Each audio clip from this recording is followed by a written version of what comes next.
2025년 3월 어느 날이었습니다. 저는 서울 용산구에서 외국인 전문 부동산 중개 사무소를 운영하고 있습니다. 그날 아침 출근해서 컴퓨터를 켜는 순간 이상한 걸 발견했습니다. 문에 메일이 47통이나 와 있었습니다. 평소엔 하루에 5통이면 많은 편이었거든요. 저는 눈을 비비며 화면을 다시 봤습니다. 분명히 47통이었습니다. 더 이상한 건 발신자 국적이었습니다. 프랑스 12통, 독일 9통, 영국 8통, 스페인 5통, 이탈리아 4통, 네덜란드 3통, 스웨덴 3통, 노르웨이 2통, 벨기에 1통, 전부 유럽이었습니다. 저는 15년간 이 일을 했습니다. 외국인 고객은 주로 미국인, 일본인, 중국인이었습니다. 유럽인은 한 달에 한두 명 오면 많은 편이었어요. 그런데 하룻밤 사이에 47명이 연락을 해왔습니다. 메일 제목들을 훑어봤습니다. 서울 아파트 1년 계약 가능한가요? 강남 지역 전세 문의드립니다. 학교 근처 방 3개짜리 집 찾습니다. 아이들과 함께 3월에 이사합니다. 전부 가족 단위였습니다. 그것도 1년에서 2년 장기 계약을 원했습니다. 저는 첫 번째 메일을 열었습니다. 프랑스 파리에서 보낸 메일이었습니다. 내용을 읽는데 이상한 문장이 눈에 들어왔습니다. 아이가 안전하게 학교에 다닐 수 있는 동네를 찾고 있습니다. 두 번째 메일을 열었습니다. 독일 베를린에서 온 메일이었습니다. 딸이 혼자 다닐 수 있는 안전한 지역이면 좋겠습니다. 세 번째 메일을 열었습니다. 영국 런던에서 온 메일이었습니다. 밤에도 아이가 돌아다녀도 되는 동네가 있나요? 저는 화면 앞에서 멈췄습니다. 47통의 메일 중 32통에 같은 단어가 들어가 있었습니다. 안전. 저는 15년간 수천 명의 외국인 고객을 상대했습니다. 미국인들은 교통 편의를 물었습니다. 일본인들은 청결함을 물었습니다. 중국인들은 투자 가치를 물었습니다. 그런데 유럽인들은 안전을 물었습니다. 이게 뭔가 싶었습니다. 유럽이 위험한 곳인가요? 독일, 프랑스, 영국. 세계에서 가장 선진화된 나라들 아닙니까? 그 나라 사람들이 안전을 찾아 한국에 온다고요. 말이 안 됐습니다. 하지만 현실이었습니다. 47통의 메일이 증거였습니다. 저는 커피를 내리며 생각했습니다. 뭔가 크게 잘못 알고 있었던 것 같다고요. 점심 무렵 첫 번째 상담 전화가 왔습니다. 프랑스 여성이었습니다. 영어로 대화했습니다. 그녀는 파리에서 전화하고 있다고 했습니다. 남편과 아이 둘을 데리고 4월에 서울로 온다고요. 저는 물었습니다. 회사에서 파견 나오시는 건가요? 아니라고 했습니다. 남편은 파리 회사에서 재택 근무를 한다고요. 그럼 왜 한국에 오시는 거냐고 물었습니다. 그녀가 잠시 침묵했습니다. 그리고 말했습니다. 딸이 학교 가는 게 무서워해요. 저는 펜을 놓았습니다. 무슨 말인지 이해가 안 됐습니다.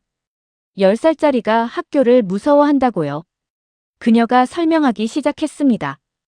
파리 지하철에서 이상한 사람들이 많다고요. 학교 앞에서 수상한 거래가 벌어진다고요. 딸이 소매치기를 당할 뻔했다고요. 그 뒤로 악몽을 꾼다고요. 저는 할 말을 잃었습니다. 파리가 그렇게 위험한 곳이었나요? 에펠탑이 있고 루브르 박물관이 있는 그 파리요. 그녀가 말했습니다. 한국에서는 초등학생이 혼자 지하철 탄다고 들었다고요. 사실이냐고 물었습니다. 저는 당연하다고 대답했습니다. 우리나라에서는 너무 평범한 일이니까요. 전화기 너머로 그녀가 울먹이는 소리가 들렸습니다. 그게 우리가 한국에 가는 이유예요. 전화를 끊고 저는 창밖을 바라봤습니다. 사무실 앞거리에 초등학생 2명이 지나갔습니다. 학원 가방을 메고 웃으며 걸어가고 있었습니다. 혼자서요. 오후 3시쯤이었습니다. 저는 그 평범한 광경을 한참 동안 바라봤습니다. 이게 유럽 사람들에게는 기적이라고요. 저는 그날 밤 47통의 메일을 전부 읽었습니다. 내용은 거의 비슷했습니다. 아이가 학교에서 위협받았다. 지하철이 무섭다. 밤에 밖에 못 나간다. 더 이상 이렇게는 못 살겠다. 한국이 안전하다고 들었다. 그들이 원하는 건 단 하나였습니다. 아이가 무서워하지 않는 삶. 저는 15년간 집을 팔았습니다.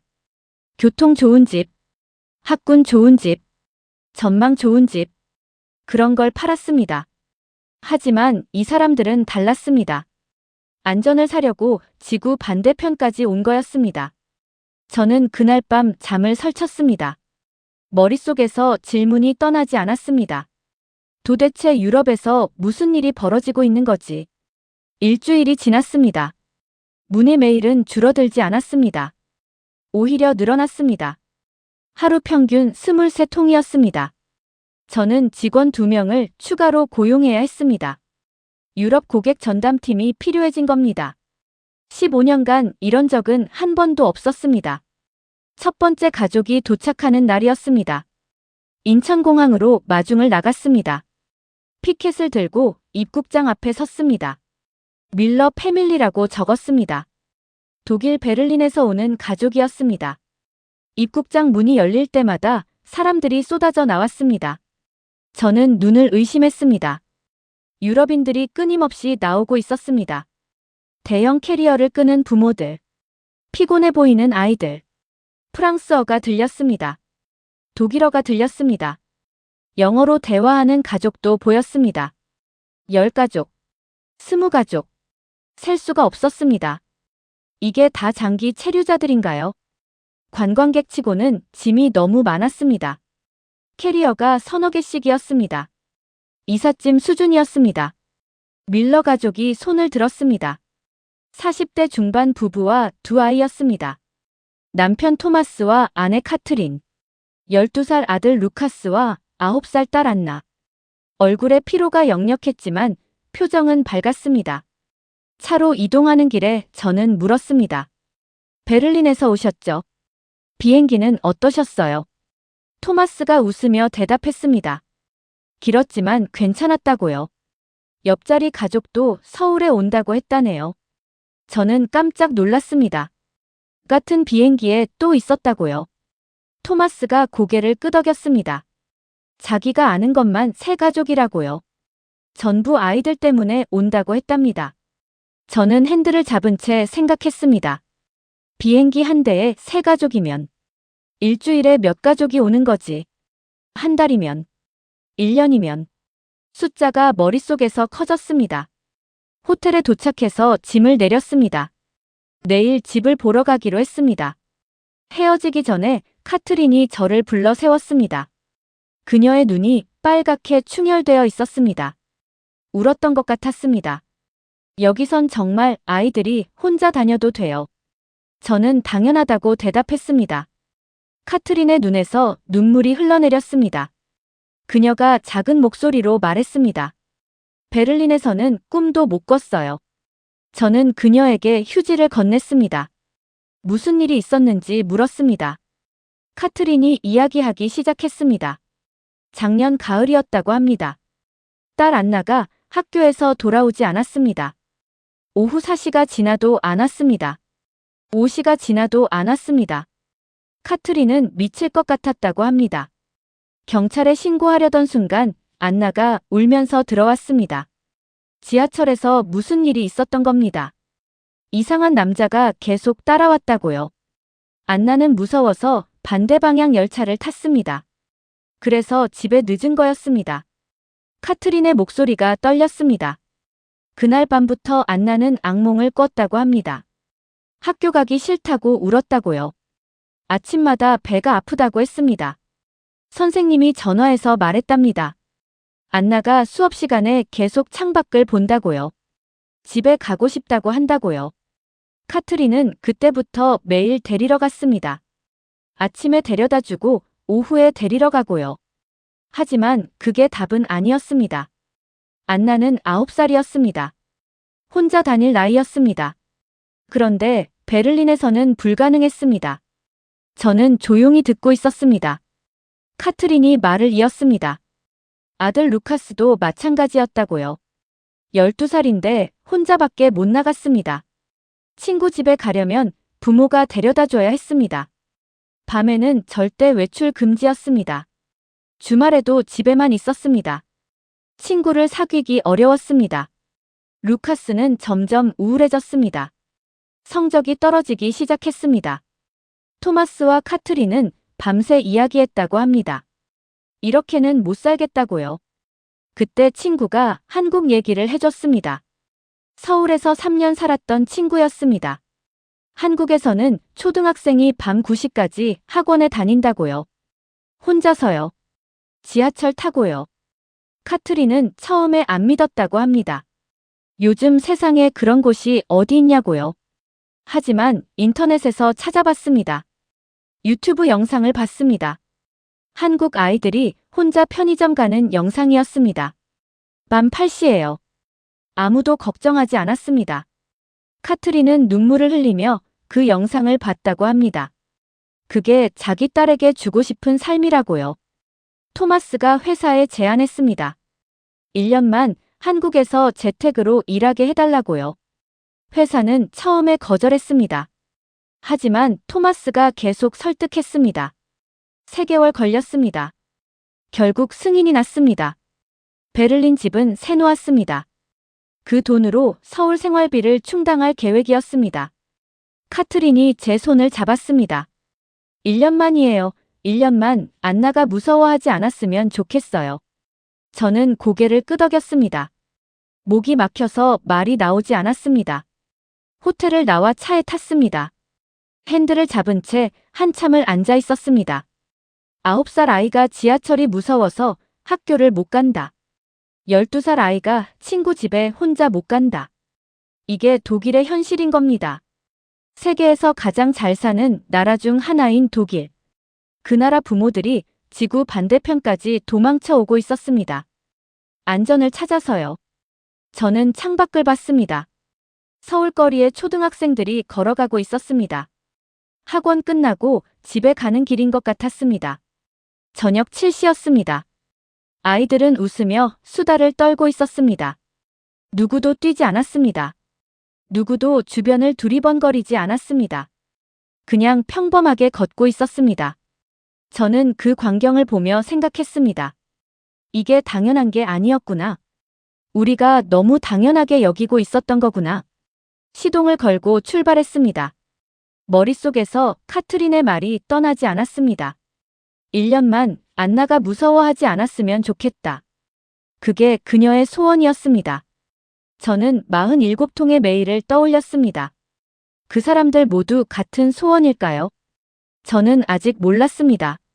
밀러 가족이 1년 뒤에 어떻게 변할지, 그리고 그들의 이야기가 얼마나 많은 사람들을 움직이게 될지. 다음 날 아침 밀러 가족과 집을 보러 다녔습니다. 강남구 일대를 돌았습니다. 학교 근처로 3곳을 준비해뒀습니다. 첫 번째 집은 아파트 15층이었습니다. 창문으로 한강이 보였습니다. 카트린이 감탄했습니다. 하지만 그녀가 가장 먼저 한 질문은 전망이 아니었습니다.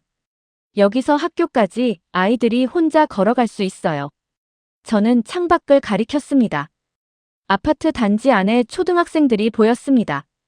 335 걸어가고 있었습니다. 오전 8시였습니다.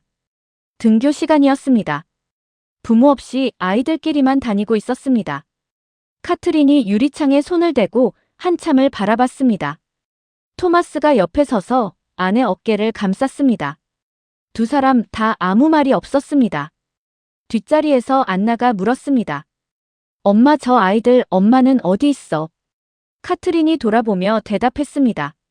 집에 있겠지. 여기선 아이들이 혼자 학교 가니까. 안나의 눈이 커졌습니다. 나도 그렇게 해도 돼. 카트린이 고개를 끄덕였습니다. 눈물이 볼을 타고 흘러내렸습니다. 저는 잠시 밖으로 나왔습니다. 그 가족에게 시간이 필요해 보였습니다. 복도에서 기다리는데 옆집 문이 열렸습니다. 40대 한국인 여성이 나왔습니다. 장 보러 가는 것 같았습니다.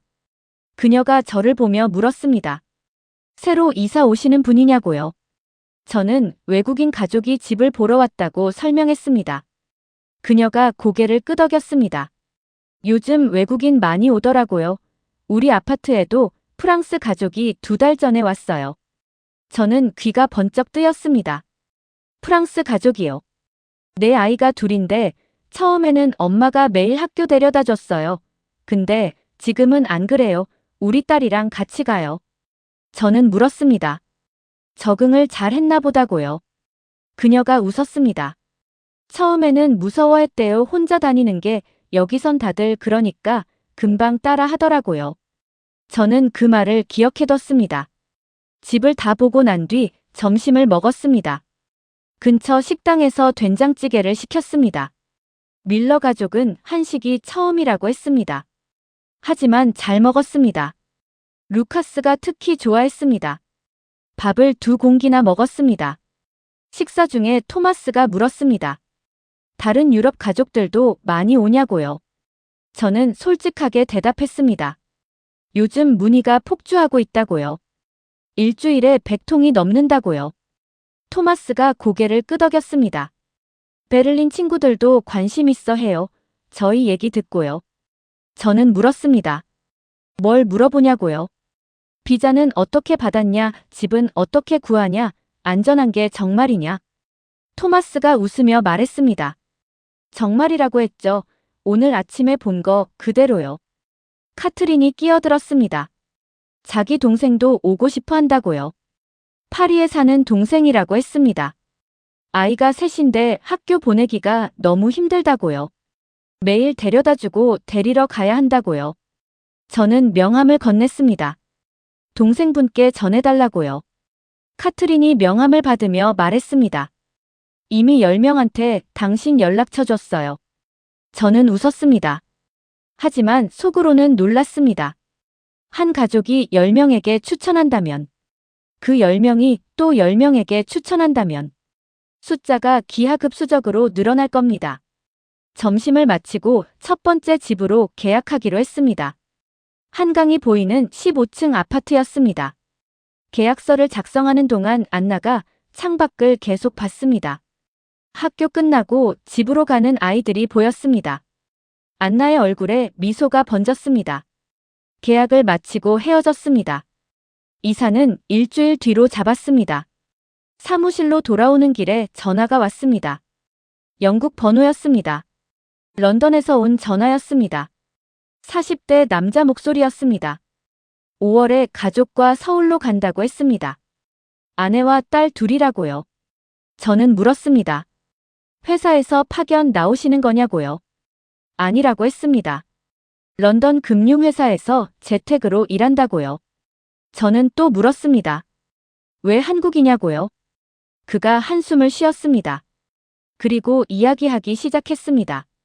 큰딸이 13살이라고 합니다. 작년에 학교에서 돈을 뺏겼다고요.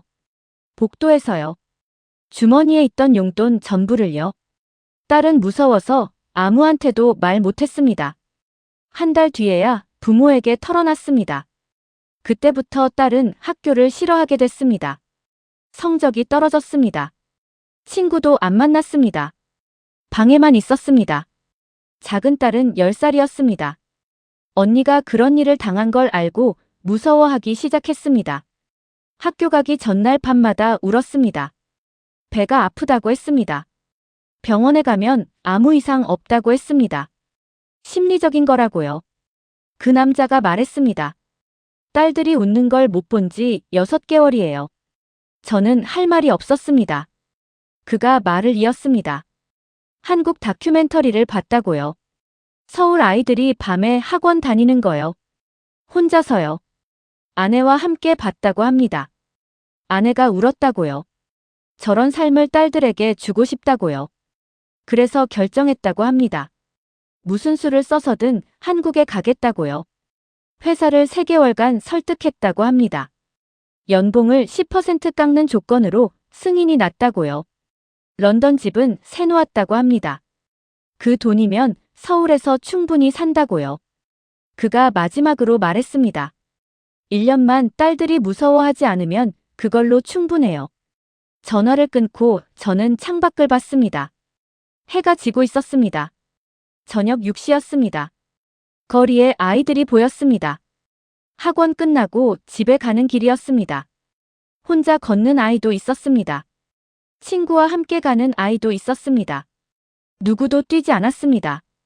누구도 무서워하지 않았습니다. 저는 15년간 집을 팔았습니다. 좋은 집, 넓은 집, 비싼 집을 팔았습니다. 하지만 이 사람들은 집을 사는 게 아니었습니다. 안전을 사는 거였습니다.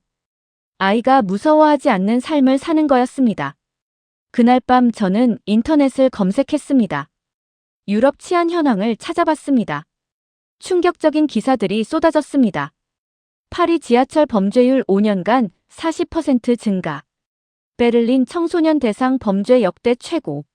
런던 거리 범죄 매년 신기록 경신. 저는 화면 앞에서 굳어버렸습니다. 이게 현실이었습니다. 선진국이라고 불리는 나라들의 현실. 그 나라 부모들이 아이를 안전하게 키울 수 없는 현실. 그래서 그들이 한국으로 오고 있었습니다. 저는 메일함을 열었습니다. 새로운 문의가 또 왔습니다. 스페인 바르셀로나에서요. 제목은 같았습니다. 1년 체류 비자 받았습니다. 집 구할 수 있을까요? 저는 답장을 쓰기 시작했습니다. 한 달이 지났습니다. 저는 그동안 17가족의 계약을 도왔습니다. 프랑스 5가족, 독일 4가족, 영국 4가족, 스페인 2가족, 이탈리아 2가족, 전부 유럽이었습니다. 전부 아이가 있는 가족이었습니다. 전부 같은 이유였습니다. 저는 패턴을 발견했습니다. 그들이 가장 먼저 묻는 질문이 항상 같았습니다. 학교까지 아이가 혼자 걸어갈 수 있나요? 지하철역이 가까운가요? 편의점이 근처에 있나요? 밤에도 안전한 동네인가요? 15년간 외국인 고객을 상대하면서 이런 질문은 처음이었습니다. 미국인들은 주차장 크기를 물었습니다. 일본인들은 쓰레기 분리수거 방법을 물었습니다. 중국인들은 재개발 계획을 물었습니다. 유럽인들만 안전을 물었습니다. 밀러 가족이 이사한 지 3주가 됐습니다. 저는 안부 전화를 걸었습니다. 카트린이 받았습니다. 목소리가 밝았습니다. 3주 전과 완전히 달랐습니다. 적응은 잘 되고 있냐고 물었습니다. 카트린이 웃으며 대답했습니다. 어제 안나가 처음으로 혼자 학교에 갔어요. 저는 축하한다고 말했습니다. 카트린의 목소리가 떨렸습니다. 처음에는 무서워했어요. 현관문 앞에서 30분을 서 있었어요. 저는 조용히 들었습니다. 그때 옆집 한국 아이가 나왔어요. 안나보다 1살 어린 여자아이요. 그 아이가 안나에게 말을 걸었다고 합니다. 같이 가자고요. 안나는 그 아이 손을 잡고 학교에 갔습니다. 카트린은 베란다에서 지켜봤다고 합니다. 두 아이가 아파트 단지를 빠져나가는 걸요. 사라질 때까지 봤다고요. 그리고 울었다고 합니다. 베를린에서는 상상도 못한 장면이었어요. 저는 고개를 끄덕였습니다. 전화기 너머로 그녀의 숨소리가 들렸습니다. 그날 밤 안나가 웃었어요. 진짜로 웃었어요. 카트린이 말을 이었습니다. 6개월 만에 처음이라고요. 악몽도 안 꿨다고요. 아침에 배가 아프다는 말도 안 했다고요. 그게 우리가 원했던 전부예요. 전화를 끊고 저는 창밖을 봤습니다. 뭔가 가슴이 뭉클했습니다. 집을 팔아서 뿌듯한 게 아니었습니다. 한 아이의 삶이 바뀌고 있다는 게 느껴졌습니다. 그날 오후 새로운 고객이 사무실을 방문했습니다. 프랑스 여성이었습니다. 30대 후반으로 보였습니다. 혼자 왔습니다. 명함을 건네며 앉으라고 했습니다. 그녀가 말했습니다. 싱글맘이라고요. 딸이 하나 있는데 8살이라고요. 파리에서 왔다고 했습니다. 저는 물었습니다. 남편분은 안 계시냐고요. 그녀가 고개를 저었습니다. 이혼했다고요. 혼자 딸을 키운다고요. 그래서 더 힘들다고 했습니다. 파리에서는 출퇴근이 전쟁이었다고요. 아침에 딸을 학교에 데려다주고 회사에 가면 지각이었습니다. 오후에 딸을 데리러 가려면 일찍 퇴근해야 했습니다. 회사에서 눈치를 줬다고요. 승진해서 밀렸다고요. 그래도 어쩔 수 없었습니다. 딸을 혼자 보낼 수 없었으니까요. 파리 지하철은 위험했습니다. 학교 앞도 위험했습니다. 딸이 무서워했습니다. 엄마도 무서웠습니다. 그녀가 한숨을 쉬었습니다. 매일 심장이 터질 것 같았어요. 저는 조용히 들었습니다. 그녀가 말을 이었습니다. 친구가 한국 얘기를 해줬다고요. 서울에서 일하는 친구였습니다. 한국에서는 초등학생이 혼자 학교 간다고요. 혼자 학원 간다고요. 혼자 편의점 간다고요.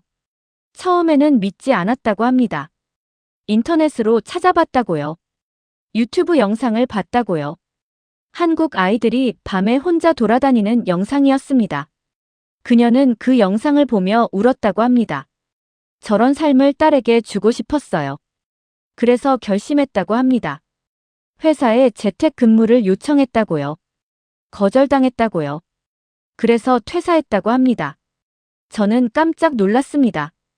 퇴사까지 했다고요. 그녀가 고개를 끄덕였습니다. 파리 직장을 그만뒀다고요. 대신 프리랜서 번역가로 일하기로 했다고요. 수입이 절반으로 줄었다고요. 하지만 상관없다고 했습니다. 딸이 무서워하지 않으면 그걸로 돼요. 저는 그녀를 바라봤습니다.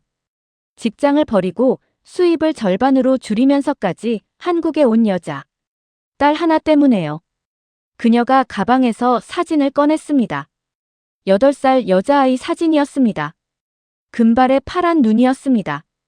제 딸 클로에예요. 사진 속 아이는 웃고 있지 않았습니다. 표정이 어두웠습니다. 그녀가 말했습니다. 6개월 전부터 웃지 않아요. 저는 사진을 내려놓았습니다. 그녀가 말을 이었습니다. 클로에가 학교에서 괴롭힘을 당했다고요. 가방을 뺏겼다고요. 찾으러 갔더니 쓰레기통에 버려져 있었다고요. 그날 밤부터 클로에는 말을 안 했다고 합니다. 학교 얘기를 하면 방으로 들어가 버렸다고요. 친구도 안 만났다고요. 방에서 혼자 있었다고요. 그녀의 눈에 눈물이 고였습니다. 제 딸이 사라지고 있었어요. 저는 휴지를 건넸습니다.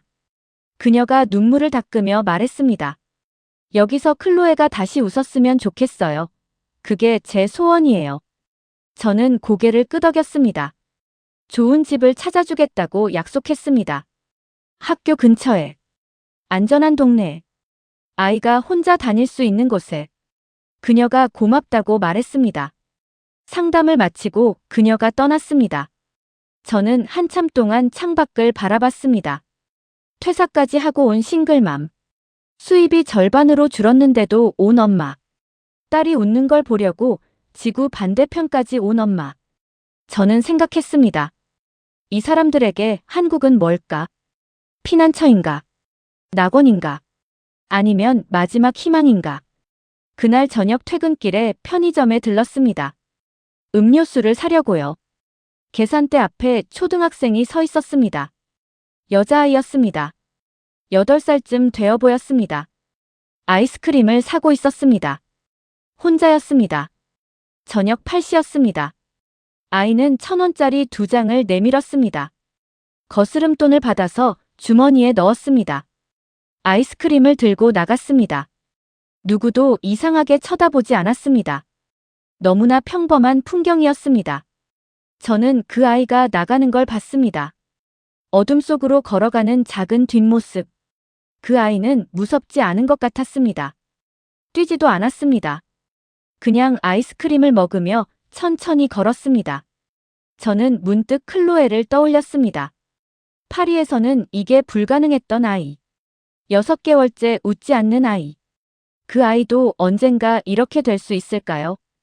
혼자 편의점에서 아이스크림을 사 먹는 평범한 아이가 될 수 있을까요? 저는 그렇게 되길 바랐습니다. 진심으로요. 3개월이 지났습니다. 저는 이상한 현상을 발견했습니다. 계약한 가족들이 연장을 문의하기 시작한 겁니다. 1년 계약으로 온 사람들이었습니다. 그런데 벌써 2년차 계약을 물어보고 있었습니다. 밀러 가족이 먼저 연락해 왔습니다. 토마스가 전화했습니다. 목소리가 들떠 있었습니다. 회사에서 재택근무 연장 승인이 났다고요. 2년 더 가능하다고요. 저는 축하한다고 말했습니다. 토마스가 웃으며 대답했습니다. 사실 베를린 본사에서 복귀하라고 했어요. 저는 물었습니다. 그럼 돌아가시는 거냐고요. 토마스가 고개를 저었습니다. 전화기 너머로 느껴졌습니다. 거절했어요. 저는 놀랐습니다. 본사 복귀 명령을 거절했다고요. 토마스가 설명했습니다. 승진 기회였다고요. 팀장 자리였다고요. 연봉이 30% 오르는 제안이었다고요. 하지만 거절했다고 합니다. 저는 물었습니다. 왜요? 토마스가 잠시 침묵했습니다. 그리고 말했습니다. 안나가 너무 행복해요. 저는 조용히 들었습니다. 토마스가 말을 이었습니다. 안나가 완전히 달라졌다고요. 3개월 전과 다른 아이가 됐다고요. 매일 혼자 학교에 간다고요. 친구들이랑 학원도 다닌다고요. 주말에는 한강공원에 놀러 간다고요. 혼자서요. 친구들이랑요. 베를린에서는 꿈도 못 꿨던 일이에요. 토마스의 목소리가 떨렸습니다. 어제 안나가 저한테 말했어요. 저는 귀를 기울였습니다. 아빠, 나 여기서 계속 살고 싶어. 토마스가 한숨을 쉬었습니다. 그 말 듣고 결정했어요. 승진보다 딸이 더 중요하니까요. 전화를 끊고 저는 생각했습니다. 연봉 30% 인상을 포기한 아빠. 승진을 거절한 아빠. 딸의 행복을 위해서.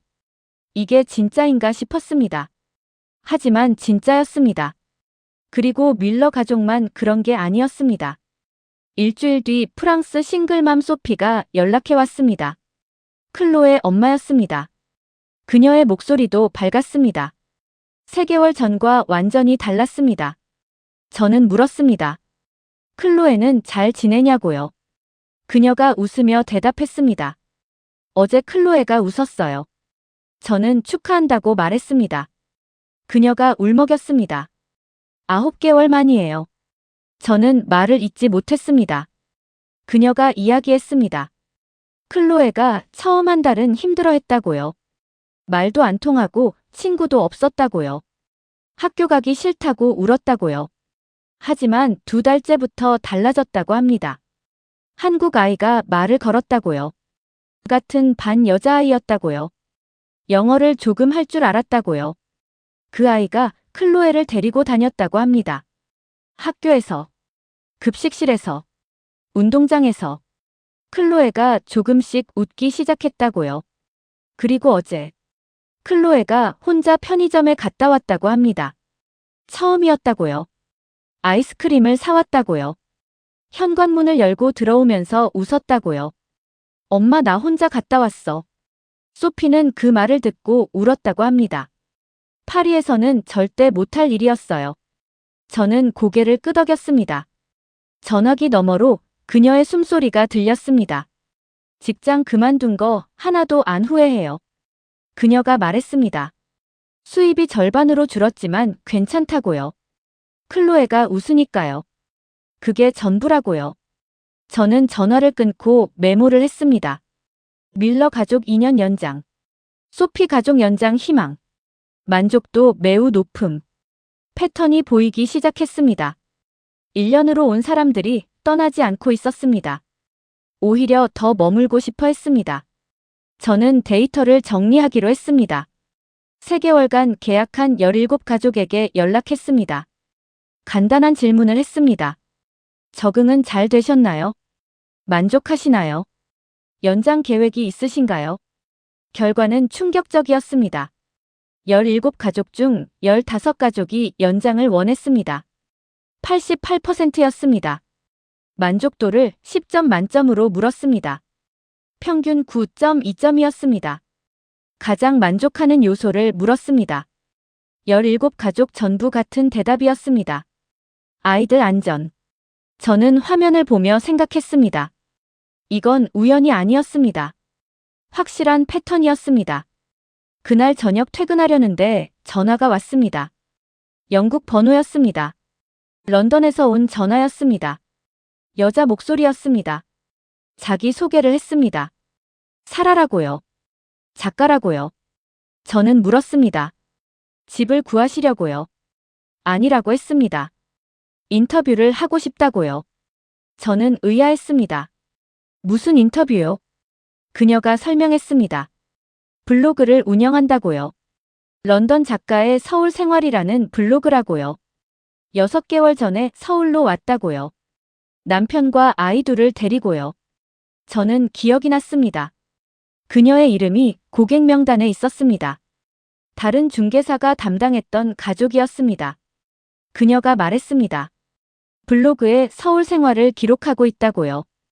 유럽 부모들이 한국 생활에 관심이 많다고요. 그래서 한국에 오는 유럽 가족들 이야기를 쓰고 싶다고요. 저는 승낙했습니다. 다음 주에 만나기로 했습니다. 일주일 뒤 사라를 만났습니다. 40대 중반 영국 여성이었습니다. 카페에서 만났습니다. 그녀가 먼저 자기 이야기를 했습니다. 런던에서 왜 왔는지요? 큰아들 올리버가 12살이라고요. 학교에서 돈을 뺏겼다고요. 그 뒤로 우울해졌다고요.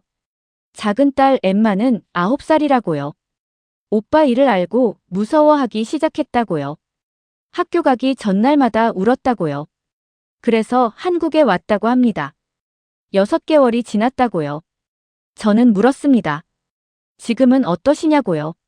사라가 웃었습니다. 천국이에요. 그녀가 이야기했습니다. 올리버가 완전히 달라졌다고요. 매일 혼자 학원에 간다고요. 친구 집에도 혼자 간다고요. 밤 9시에 혼자 귀가한다고요. 엠마도 마찬가지라고요. 학교 가는 걸 좋아하게 됐다고요. 친구가 생겼다고요. 주말에 친구 생일 파티에 혼자 갔다 왔다고요. 런던에서는 상상도 못한 일이에요. 사라가 말을 이었습니다. 자기도 달라졌다고요. 런던에서는 밤에 혼자 못 나갔다고요. 무서워서요. 15년 동안 그랬다고요. 그런데 서울에서는 매일 밤 산책한다고요. 한강까지 혼자 걸어간다고요. 40분이나요. 한 번도 무섭지 않았다고요. 15년 만에 되찾은 자유예요. 저는 그녀의 얼굴을 봤습니다. 정말 행복해 보였습니다. 사라가 말했습니다. 블로그에 이 이야기를 썼다고요. 반응이 폭발적이었다고요. 조회수가 200만을 넘겼다고요. 댓글이 3,000개가 넘었다고요. 전부 유럽 부모들이라고요. 부럽다고요. 나도 가고 싶다고요. 어떻게 하면 되냐고요. 저는 놀랐습니다. 블로그 하나가 그런 영향을 미친다고요. 사라가 고개를 끄덕였습니다. 매일 DM이 50통씩 와요. 다들 한국 가고 싶다고요. 저는 물었습니다. 추천하시냐고요. 사라가 웃었습니다. 당연하죠. 런던 친구들 거의 다 얘기했어요. 그녀가 덧붙였습니다. 벌써 새 가족이 실제로 왔다고요. 자기 블로그 보고요. 저는 메모를 했습니다. 블로그 조회수 200만, 댓글 3,000개, DM 하루 신통, 실제 2주 3가족, 연쇄 반응이 시작되고 있었습니다. 한 가족이 오면 그 이야기가 퍼지고, 그 이야기를 본 가족이 또 오고, 그 가족이 또 이야기를 퍼뜨리고, 눈덩이처럼 커지고 있었습니다. 저는 창밖을 봤습니다. 해가 지고 있었습니다. 거리에 아이들이 보였습니다. 학원 끝나고 집에 가는 길이었습니다. 혼자 걷는 아이도 있었습니다. 친구와 함께 가는 아이도 있었습니다. 사라가 그 광경을 보며 말했습니다. 저게 우리가 찾던 거예요.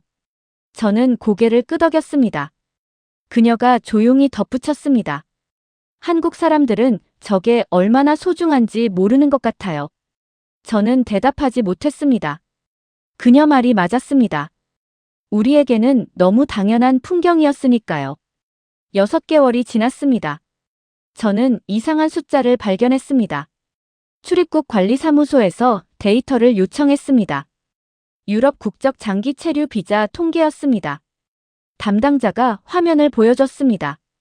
2024년 전체 발급 건수 387건, 2025년 상반기만 247건.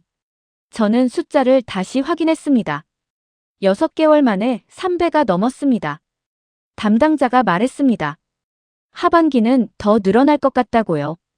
7월 한 달만 벌써 400건을 넘겼다고요. 저는 국적별 데이터를 요청했습니다. 프랑스 412건, 독일 387건, 영국 298건, 스페인 156건, 이탈리아 134건, 네덜란드 89건, 스웨덴 67건, 노르웨이 54건, 벨기에 43건, 덴마크 38건, 전부 유럽이었습니다. 전부 가족 단위였습니다. 저는 체류 목적 데이터를 봤습니다. 삶의 질 개선 67%, 자녀 교육 24%, 의료 접근성 6%, 기타 3%, 삶의 질 개선이 67%였습니다. 담당자가 설명했습니다. 구체적으로는 치안 안전이 가장 많다고요. 아이들 안전한 환경을 찾는 거라고요. 저는 사무소를 나오며 생각했습니다. 이건 개인적인 현상이 아니었습니다. 통계로 증명되는 트렌드였습니다. 유럽 중산층의 대이동이 시작된 겁니다. 사무실로 돌아와서 계산을 해봤습니다. 2025년 상반기 1247건, 하반기 추세대로면 2000건 이상, 연간 3000건이 넘을 수 있었습니다. 작년 387건의 8배였습니다. 저는 화면 앞에서 멍해졌습니다. 이게 현실인가 싶었습니다. 그날 오후 밀러 가족에게서 연락이 왔습니다. 카트린이었습니다. 목소리가 들떠 있었습니다. 좋은 소식이 있어요. 저는 물었습니다. 무슨 일이냐고요? 카트린이 말했습니다. 동생 가족이 다음 달에 온다고요. 파리에 사는 동생이라고요. 아이가 셋이라고요. 저는 기억이 났습니다.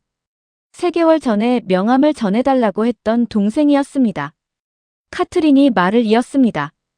동생만 오는 게 아니라고요. 베를린 친구 2 가족도 온다고요. 자기 이야기를 듣고 결심했다고요.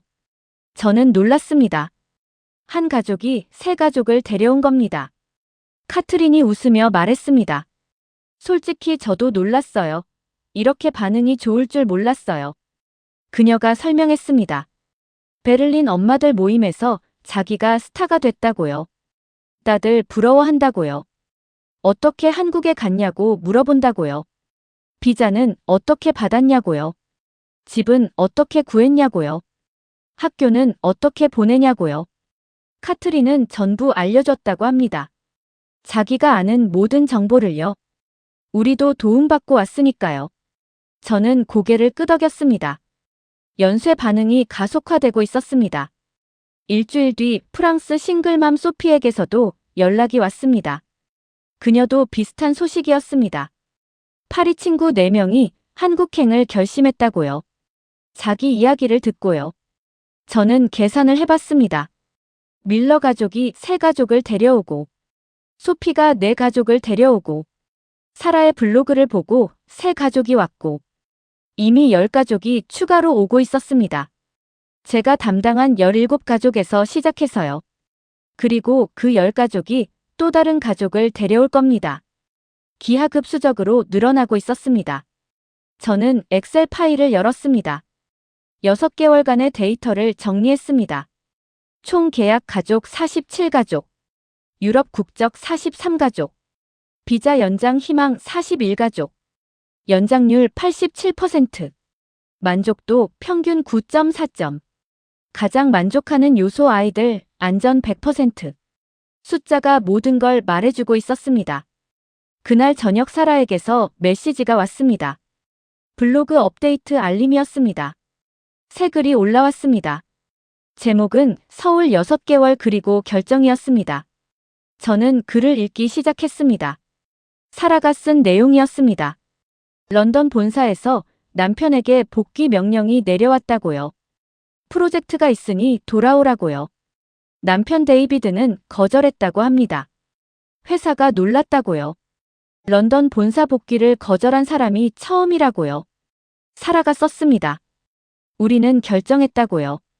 여기 더 있겠다고요. 아이들이 너무 행복하다고요. 올리버는 친구가 생겼고, 엠마는 매일 웃는다고요. 자기는 15년 만에 밤에 산책한다고요. 이게 우리가 잃어버렸던 삶이라고요. 댓글이 폭주하고 있었습니다.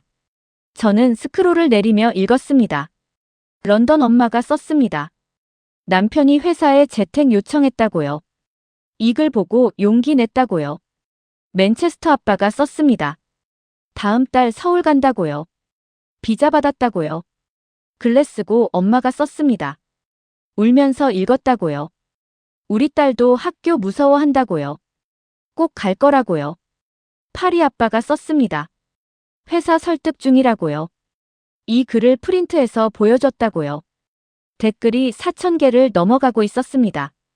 조회수는 350만이었습니다.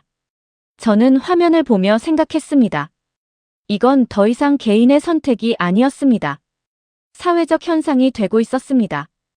유럽 부모들 사이에서 한국이 새로운 대안으로 떠오르고 있었습니다. 다음 날 아침 사무실에 출근했습니다. 메일함을 열었습니다. 새 문의가 67통이었습니다. 하룻밤 사이에요. 저는 발신자 목록을 봤습니다.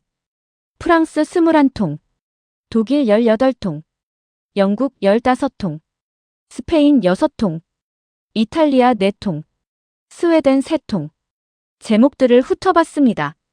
사라 블로그 보고 연락드립니다. 런던 작가 글 읽고 문의합니다. 서울 6개월 글 감동받았습니다. 전부 사라의 블로그를 보고 온 사람들이었습니다. 저는 직원들을 불러 모았습니다. 긴급 회의가 필요했습니다. 오늘부터 상담팀을 2배로 늘려야 할 것 같아요. 직원들이 놀란 표정으로 저를 봤습니다. 저는 화면을 돌려 보여줬습니다. 67통의 메일이었습니다. 이게 오늘 아침에 온 거예요. 직원 한 명이 물었습니다. 왜 갑자기 이렇게 많냐고요? 저는 사라의 블로그를 보여줬습니다. 350만 조회수, 4,000개 댓글.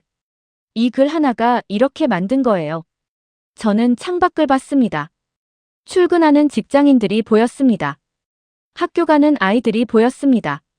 평범한 서울의 아침이었습니다. 하지만 유럽 어딘가에서는 수천 명의 부모들이 이 풍경을 꿈꾸고 있었습니다. 아이가 혼자 학교 가는 풍경을요. 부모가 걱정하지 않아도 되는 풍경을요. 저는 컴퓨터 앞에 앉았습니다. 첫 번째 메일을 열었습니다. 답장을 쓰기 시작했습니다. 바빠질 거라는 걸 알았습니다. 하지만 이상하게 기분이 좋았습니다. 이 사람들에게 희망을 줄 수 있다는 게요. 9개월이 지났습니다. 저는 추적 관찰을 계속하고 있었습니다. 처음 계약했던 가족들의 1년이 다가오고 있었습니다. 그들이 어떤 결정을 내릴지 궁금했습니다. 정말 돌아갈까요? 아니면 남을까요? 밀러 가족을 방문했습니다. 아파트. 현관문이 열렸습니다. 안나가 문을 열었습니다. 9개월 전에 봤던 아이와 달랐습니다. 밝게 웃고 있었습니다. 아저씨.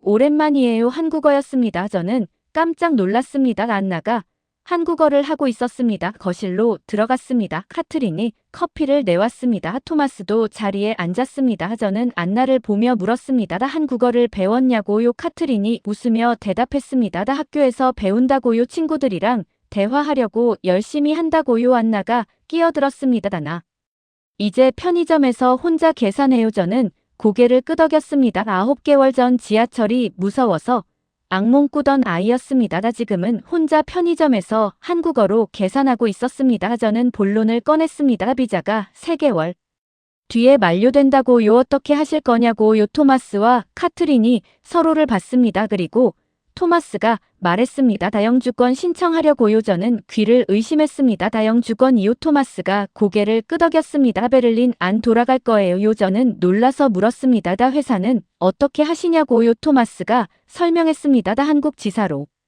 정식 발령 요청했다고요. 본사에서 승인이 났다고요. 연봉은 조금 줄지만 괜찮다고요. 카트린이 말을 이었습니다. 자기도 일을 구했다고요. 독일어 강사로요. 학원에서 주 3회 수업한다고요. 처음엔 1년만 있으려고 했어요. 카트린이 창밖을 보며 말했습니다. 근데 이제 여기가 집이에요. 저는 안나를 봤습니다. 안나가 소파에 앉아 한국 예능을 보고 있었습니다. 웃으면서요. 카트린이 조용히 말했습니다. 안나가 베를린 가기 싫다고 했어요. 저는 고개를 끄덕였습니다. 친구들이 다 여기 있다고요. 학교도 좋다고요. 혼자 다닐 수 있어서 좋다고요. 카트린의 눈에 눈물이 고였습니다. 그 말 듣고 결정했어요. 여기 남기로요. 저는 메모를 했습니다. 밀러 가족. 영주권 신청 예정 귀국 계획 없음. 일주일 뒤 프랑스 싱글맘 소피를 만났습니다. 카페에서 만났습니다. 그녀의 옆에 클로에가 앉아 있었습니다. 9개월 전에 사진으로 봤던 아이였습니다. 그때는 웃지 않는 아이였습니다. 지금은 달랐습니다. 클로에가 웃고 있었습니다. 아이스 초코를 마시면서요. 저는 소피에게 물었습니다. 어떻게 지내시냐고. 소피가 웃으며 대답했습니다. 최고예요. 그녀가 이야기했습니다. 프리랜서.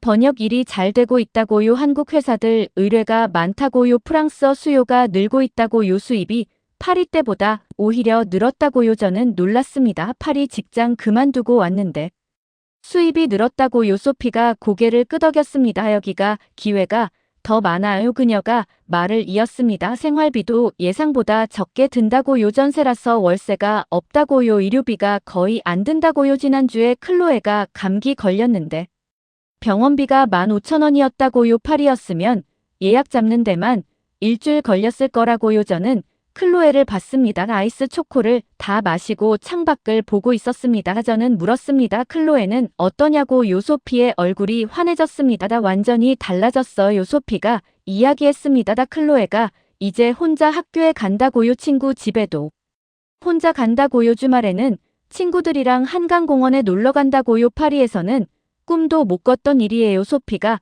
클로에를 보며 말했습니다. 저 아이가 웃는 걸 보려고 여기 왔어요. 매일 웃어요. 그걸로 충분해요. 저는 물었습니다. 비자 연장은 어떻게 하실 거냐고. 소피가 대답했습니다. F2 비자로 바꾸려고요. 장기 체류 가능한 거요. 저는 고개를 끄덕였습니다. 팔이 안 돌아가요. 여기가 우리 집이에요. 저는 메모를 했습니다. 소피 가족. 장기 체류 비자, 전환 예정 귀국 계획 없음. 다음날 사라에게서 연락이 왔습니다. 만나자고 했습니다. 중요한 얘기가 있다고. 저녁에 카페에서 만났습니다. 사라의 표정이 밝았습니다. 평소보다 더 들떠 보였습니다. 저는 물었습니다. 무슨 일이냐고. 사라가 말했습니다. 출판 계약했어요. 저는 놀랐습니다. 무슨 출판이냐고. 사라가 설명했습니다. 블로그 글을 책으로 낸다고요. 영국 출판사에서 연락이 왔다고요. 런던에서 서울로 라는 제목이라고요. 유럽 부모들의 한국 이주 이야기를 담을 거라고요. 저는 축하한다고 말했습니다. 사라가 웃으며 말했습니다. 당신 이야기도 넣어도 될까요? 저는 고개를 끄덕였습니다. 사라가 말을 이었습니다. 블로그 반응이 계속 폭발적이라고요. 조회수가 500만을 넘겼다고요. 댓글이 7,000개가 넘었다고요. 매일 메시지가 100통씩 온다고요. 전부 한국에 어떻게 가냐고 묻는다고요. 저는 물었습니다. 얼마나 많은 가족이 실제로 왔냐고. 사라가 대답했습니다. 자기가 아는 것만 23 가족이라고요. 자기 블로그 보고 온 가족들이라고요. 직접 연락받은 것만. 그렇다고요. 실제로는 훨씬 많을 거라고요. 저는 숫자를 곱씹었습니다. 블로그 하나가 23 가족을 움직였습니다. 그 23 가족이 또 다른 가족을 데려올 겁니다. 연쇄 반응이 멈추지 않고 있었습니다. 사라가 창밖을 보며 말했습니다. 런던 친구들이 저보고 미쳤다고 했어요. 저는 들었습니다. 안정적인 삶 버리고 왜 한국 가냐고요. 사라가 웃었습니다. 근데 그 친구들 목소리 들으면 알아요. 부러워하는 거예요. 그녀가 저를 봤습니다. 자기들도 오고 싶은 거예요. 용기가 없을 뿐이에요. 저는 고개를 끄덕였습니다. 사라가 말했습니다. 책이 나오면 더 많은 사람들이 용기 낼 거라고요. 한국이 대안이 될 수 있다는 걸 알려주고 싶어요. 저는 그녀를 바라봤습니다. 1년 전 런던에서 도망치듯 온 여자였습니다. 아이들 안전 때문에요. 지금은 책을 쓰고 있었습니다. 다른 부모들에게 희망을 주려고요. 저는 물었습니다. 사라, 가족은 어떻게 할 거냐고요. 돌아갈 거냐고요. 사라가 고개를 저었습니다. 안 가요. 남편도 동의했어요. 그녀가 말했습니다. 런던 집을 팔았다고요. 서울에 아파트를 샀다고요. 전세가 아니라 매매라고요. 저는 놀랐습니다. 집을 샀다고요. 사라가 고개를 끄덕였습니다. 여기서 계속 살 거예요. 올리버랑 엠마가 여기서 대학 갈 때까지요. 저는 메모를 했습니다. 사라 가족.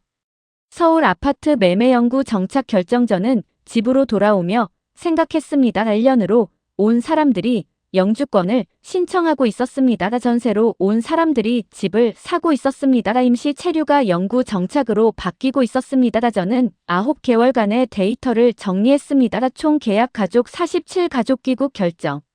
3가족 연장 또는 영구 정착 44가족 정착률 94% 숫자가 모든 걸 말해주고 있었습니다. 그날 밤.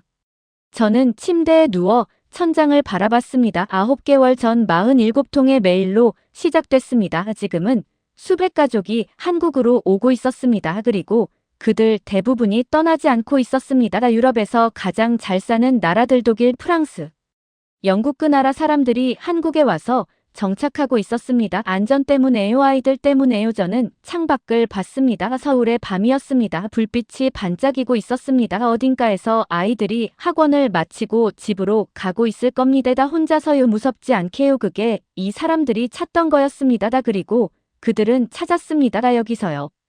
1년이 지났습니다. 저는 모든 데이터를 정리했습니다. 12개월간의 기록이었습니다. 숫자부터 확인했습니다. 총 계약 가족 127가족 유럽, 국적 118가족 비자 연장 또는 영구 정착 109가족 정착률 86% 만족도 평균 9.6점 출입국 관리사무소 데이터도 받았습니다. 2025년 유럽 국적 장기 체류 비자 발급 총 847건 2024년 387건 대비 1252% 증가. 저는 화면 앞에서 한참을 앉아 있었습니다. 1년 전만 해도 상상 못한 숫자였습니다. 그리고 2026년은 더 늘어날 전망이었습니다. 1월 첫 2주만 벌써 600건을 넘겼습니다. 연말에는 10,000건을 넘길 수도 있었습니다. 저는 처음 계약했던 가족들을 찾아가기로 했습니다. 그들이 1년 뒤에 어떻게 됐는지 확인하고 싶었습니다. 밀러 가족을 방문했습니다. 아파트가 달라져 있었습니다. 벽에 가족 사진이 걸려 있었습니다. 한 강공원에서 찍은 사진이었습니다. 안나가 웃고 있었습니다. 루카스도 웃고 있었습니다. 토마스와 카트린도 웃고 있었습니다. 1년 전에는 볼 수 없었던 표정들이었습니다. 안나가 방에서 나왔습니다. 저를 보더니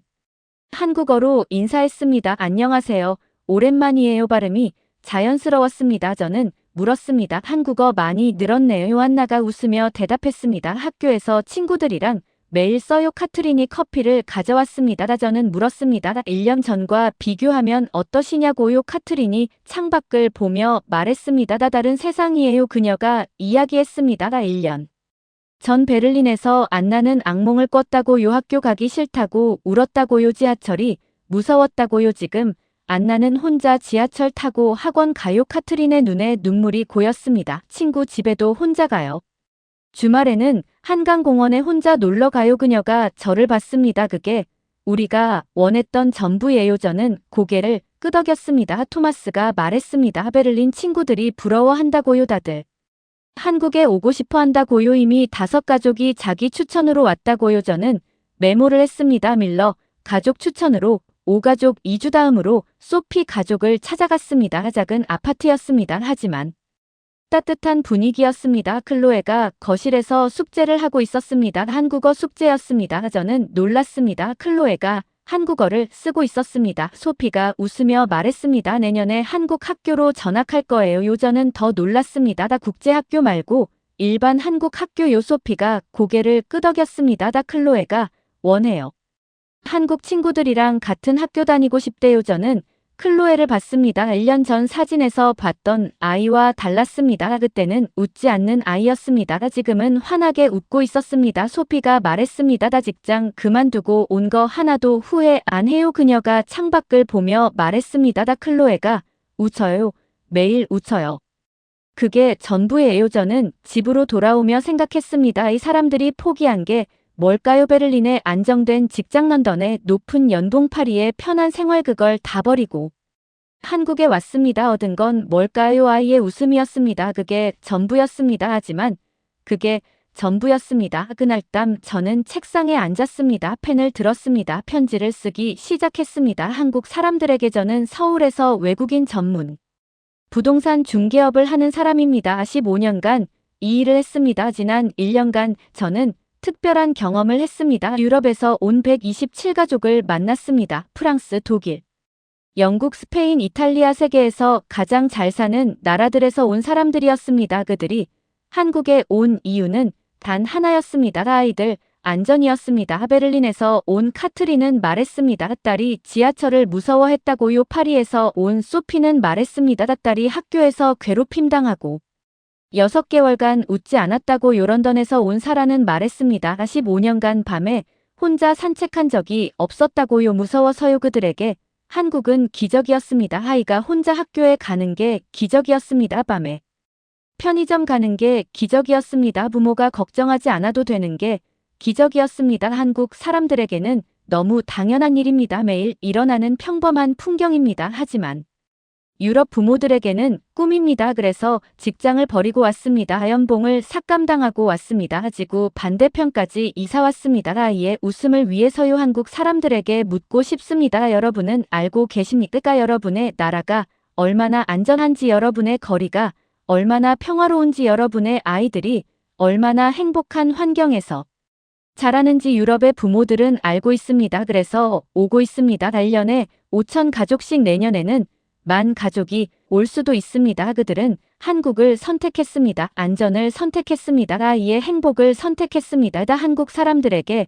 감사드립니다. 이런 나라를 만들어 주셔서요. 이런 사회를 유지해 주셔서요. 여러분이 당연하게 여기는 것이 전 세계 부모들의 꿈입니다. 부디 잊지 마세요. 여러분의 일상이 얼마나 소중한지. 저는 펜을 내려놓았습니다. 창밖을 봤습니다. 서울의 밤이었습니다. 어딘가에서 아이들이 집으로 돌아가고 있을 겁니다. 혼자서요. 안전하게요. 무섭지 않게요. 그게 이 사람들이 찾아온 이유였습니다. 그리고 그들은 찾았습니다. 여기서요. 전화벨이 울렸습니다. 국제전화였습니다. 독일 번호였습니다. 저는 수화기를 들었습니다. 안녕하세요. 서울 와이드 부동산입니다. 전화기 너머로 독일어 억양의 영어가 들렸습니다. 안녕하세요. 저는 뮌헨에서 전화하고 있어요. 친구 소개로 연락드렸는데요. 저는 노트북을 열었습니다. 새 파일을 만들었습니다. 2026년 상담 기록 이야기는 계속되고 있었습니다.